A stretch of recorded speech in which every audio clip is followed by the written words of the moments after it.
in the State of the Union.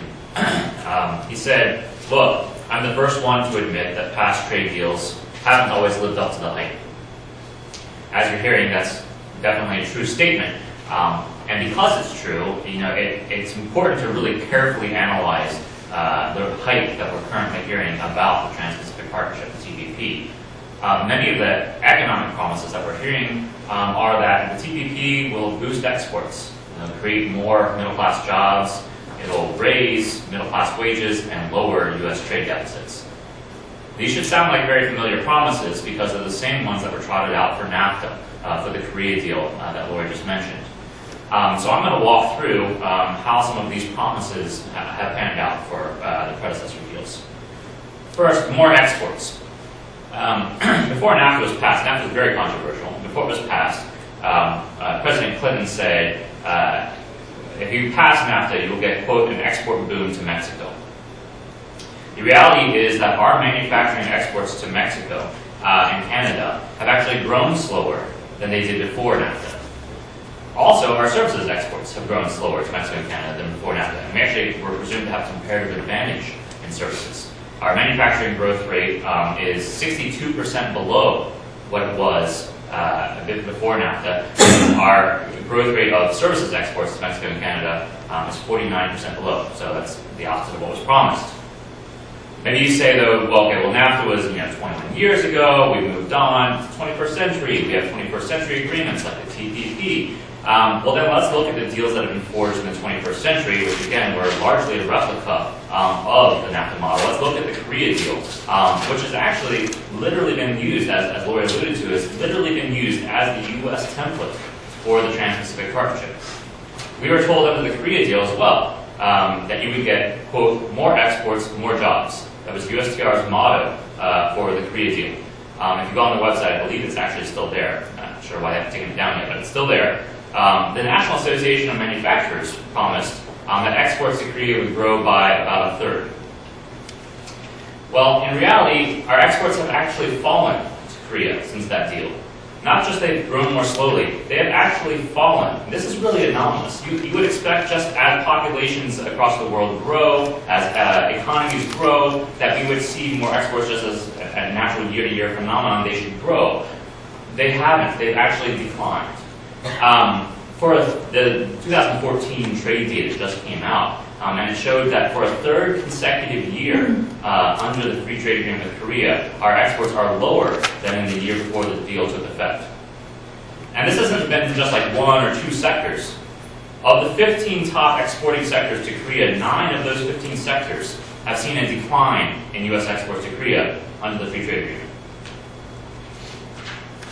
Now, this actually includes like manufacturing, for example. The National Association of Manufacturers again said manufacturing exports particularly going to boom, and they singled out machinery, saying machinery exports are going to really take off. We've actually seen manufacturing exports to Korea decline, and particularly machinery is actually, ironically, it declined even more than most other manufacturing sectors. You heard at the same time before the Korea deal took effect, the Secretary of Agriculture, Bill Sack, promising that agriculture would be benefiting. He said, quote, "We believe a ratified U.S. free trade agreement will expand agricultural exports by what we believe to be $1.8 billion. In reality, we've seen a decline in U.S. agricultural exports to Korea of $1.2 billion each year under the deal. That's a 34% fall in our average annual exports of agricultural products to Korea.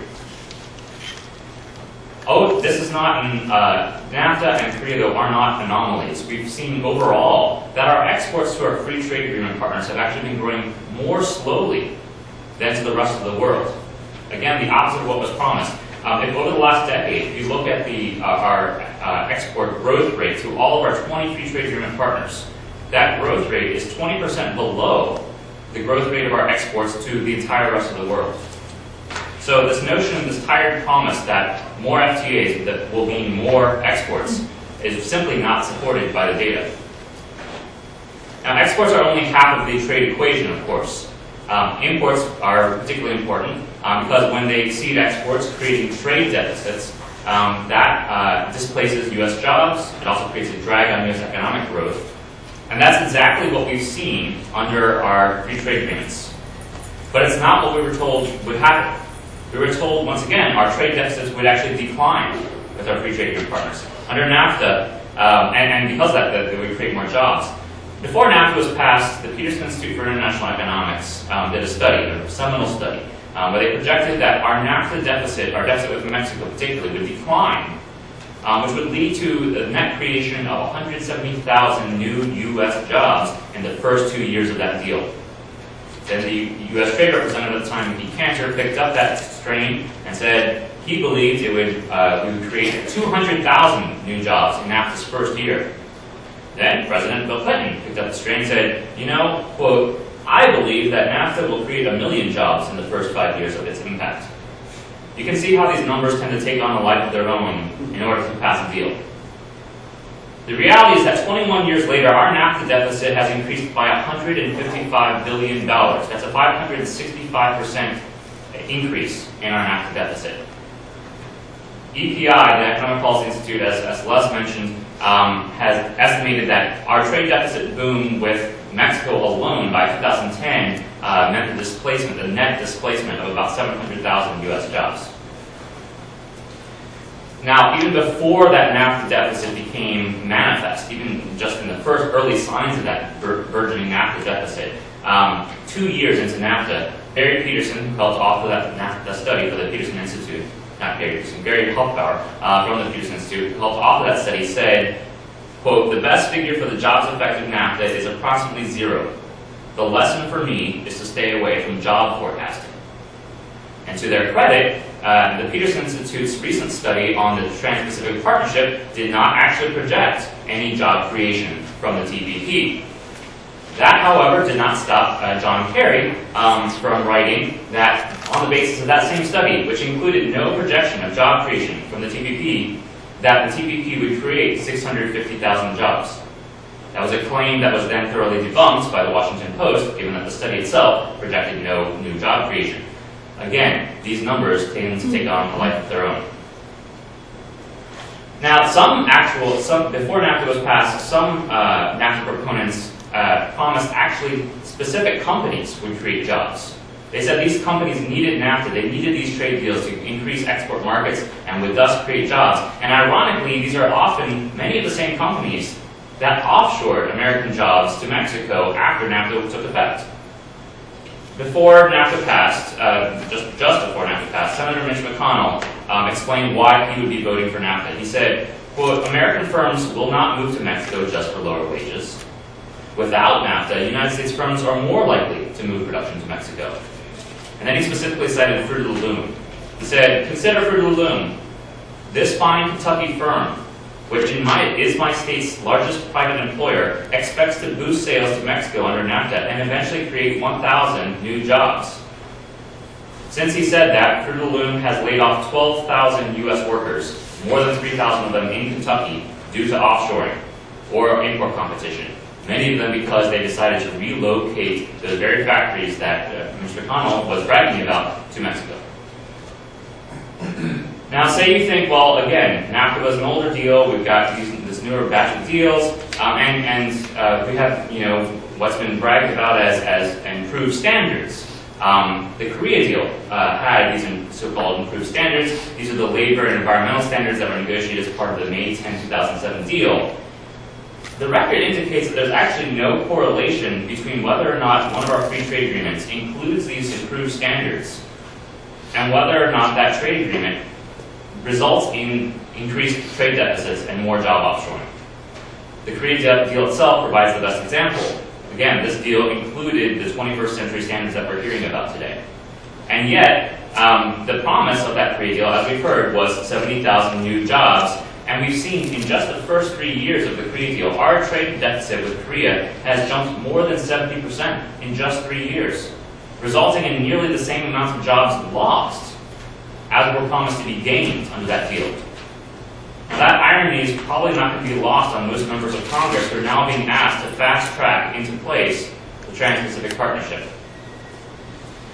Overall, our deficits have been increasing with our free trade agreement partners. We've seen our deficits grow with all 20 free trade agreement partners 427% since those deals took effect. Meanwhile, if you look at all the rest of the world, our trade deficit with all the rest of the world has actually declined by 11% in the comparable period. And just to finish up, one of the last promises made for these deals is that, not only will they create jobs, but they will boost middle-class wages. And Celeste talked about this as well. We've seen the opposite. We've seen that many of the workers whose jobs are offshored have been manufacturing workers. Since NAFTA went into effect, we've had a net loss nationwide of about 5 million manufacturing jobs. And when those manufacturing workers lose their jobs, 3 out of every 5 of them take a pay cut, according to Bureau of Labor Statistics data from last year. So most of them take a pay cut to go work in lower-paying jobs in retail, in hotels, in restaurants. But that doesn't just mean wage losses for manufacturing workers. That means broad-based middle-class wage stagnation, because that adds to the pool of workers that are now competing for lower-paying jobs, putting downward pressure on wages for most of us. So you can be for President Obama's middle-class economics agenda and be for raising middle-class wages and stopping the historic increase in income inequality, or you can be for the TPP. To be for both is not a congruent position. Now, despite all these broken promises, we're hearing this time is different. We're hearing that the TPP despite what we've seen under past deals, will boost exports, will reduce trade deficits, will create jobs, will mean better middle-class wages. But the TPP actually expands the special protections that were included in NAFTA and that were included in Korea for firms that would like to offshore jobs. You get special protections for offshoring under the TPP. And the TPP includes Vietnam, where minimum wages average less than 60 cents an hour. So if the TPP goes into effect, that's a powerful incentive for firms to enact a new wave of job offshoring. So if we do not want more of the same legacy of offshoring, of wage stagnation, of trade deficits, we cannot have more of the same trade deals. It is true, as President Obama said, that past deals have not lived up to the hype. So it's unclear why members of Congress should now entertain a new round of hype.